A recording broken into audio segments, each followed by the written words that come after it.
তুলছো কেন?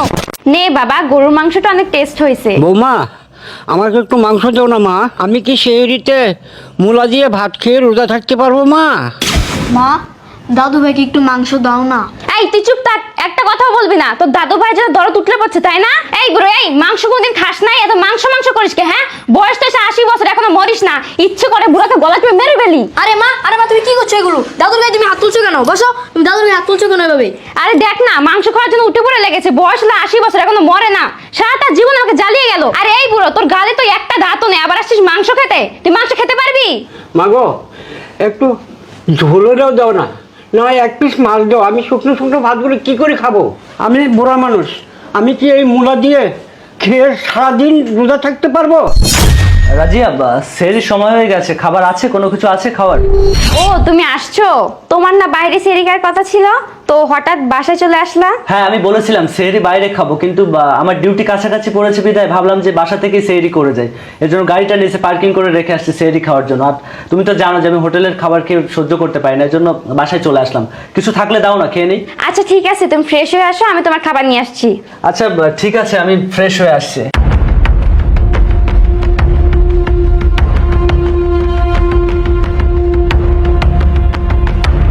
দাদু ভাই, তোমাকে আমি একটা কথা বলি, মনোযোগ দিয়ে শোনো। তুমি আছো না, এই মাটির পাতিলটা ভেঙে ফেলবে। ওরে দাদু ভাই, আমি এটা মাটির পাতিলটা ভাঙিয়ে ফেলবো? আমি ভাত খাবো কিসে?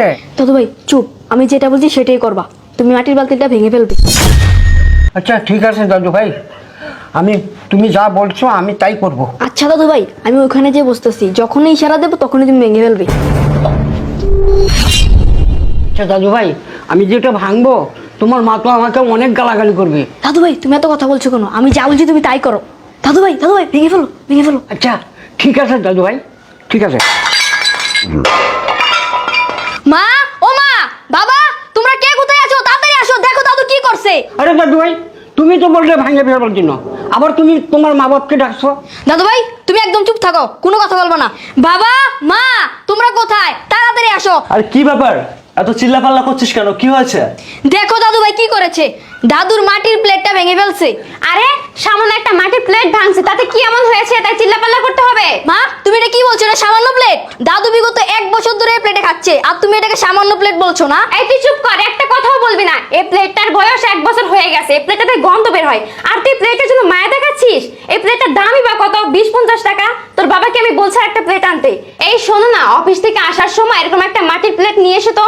মা তুমি ঠিকই বলেছো, তুমি হয়তো বাজার থেকে 50 টাকা দিয়ে একটা মাটির প্লেট কিনে আনতে পারবা, কিন্তু 1 বছর যাবত যে এই দাদু ময়লা পচা গন্ধওয়ালা প্লেটে খাচ্ছে, তুমি কি এটা এনে দিতে পারবে? দাদু ভাই, এটা নিয়ে তুমি চিল্লাপাল্লা করো না। আমি আর দুনিয়াতে আসছি কয়দিন, তোমার মা তো আমাকে দামি প্লেটে খেতে দিবে না, এই মাটির প্লেটেই খাইতে হবে। মাটির প্লেটে খাওয়া সুন্নত, আমার নবীজি এই মাটির প্লেটেই খাইতেন। আমি কোনো চিল্লা ভালা করছি না, কিন্তু দাদু ভাই আমার খুব ইচ্ছে ছিল এই প্লেটে বাবাকে আমি খেতে দেবো। আচ্ছা দাদু ভাই, আমার বাবারও তো বয়স হবে, তোমার মতো চুল দাড়ি পাকবে। আচ্ছা দাদু ভাই, এটা কি কোনোভাবে জোড়া লাগানো যায় না? জোড়া লাগানো গেলে এটা আমি খুব যত্ন করে আলমারিতে রেখে দিতাম।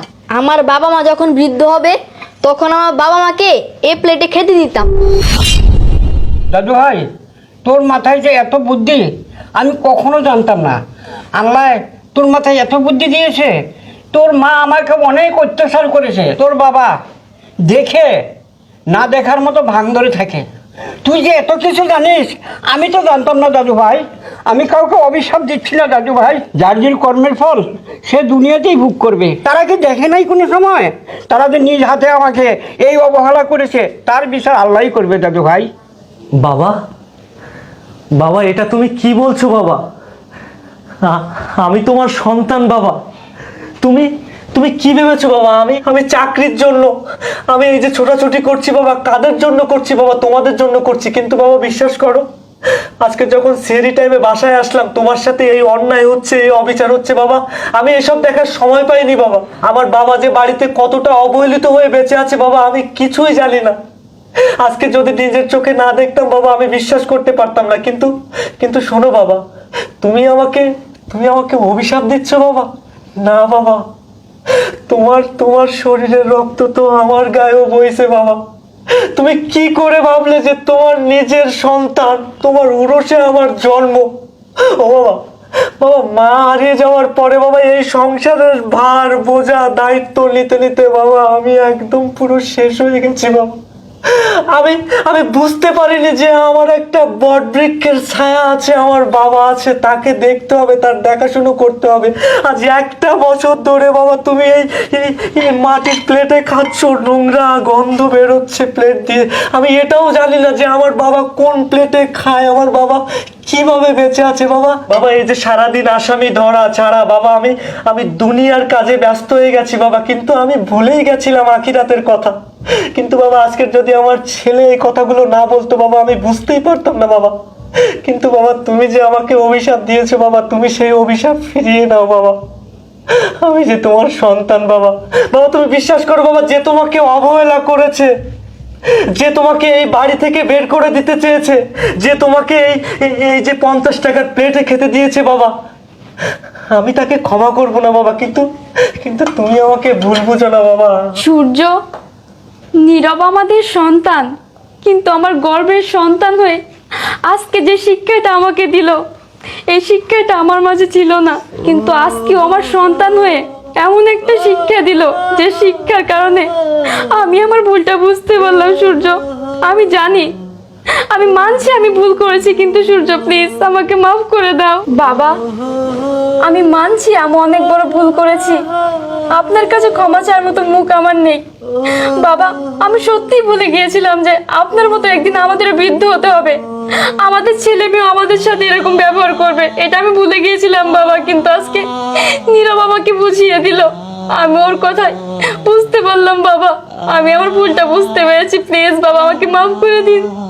আপনি যদি মাফ করে না দেন, ওই উপর আল্লাহ আমাকে মাফ করবে না বাবা। নীরব বাবা, তুই যে এত কিছু বুঝিস, বুঝেও তুই কেন আমার ভুলটা আগে ধরিয়ে দিসনি?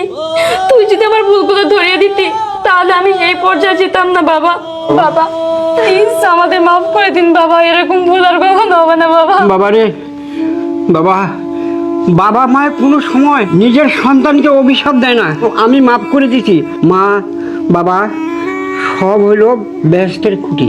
যা বাবা যা, তোর আবার অফিসে যেতে হবে, সবাই মিলে একখানে চেয়ারি খেয়ে নি। প্রিয় দর্শক, ভিডিওটি একটি শিক্ষামূলক ভিডিও। যারা বাবা মাকে ভালোবাসেন তারা অবশ্যই ভিডিওটি শেয়ার করে সবাইকে দেখার সুযোগ করে দিবেন। সবাই ভালো থাকবেন।